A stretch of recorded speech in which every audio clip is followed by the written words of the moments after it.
Hi guys! So today ang day 6 ng ating Chinese Gem Pack Volume 1. And today, again, susubukan nating makuha ang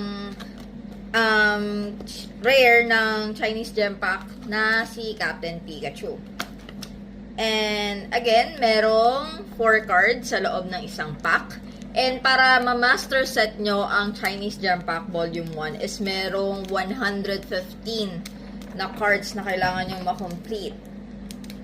Sa loob ng isang pack, merong 4 cards na hollow. Ooh, wow! First card, Ray Coco. Uy! Si Captain Pikachu, pero hindi pa rin yan yung Captain Pikachu na kailangan natin. Oh! Si Ray Coco na star pattern. Oh, ang ganda talaga pagka Japanese, quality yung card. Look. Ang ganda ng pagkaka-print. Last card. Oh, Whopper.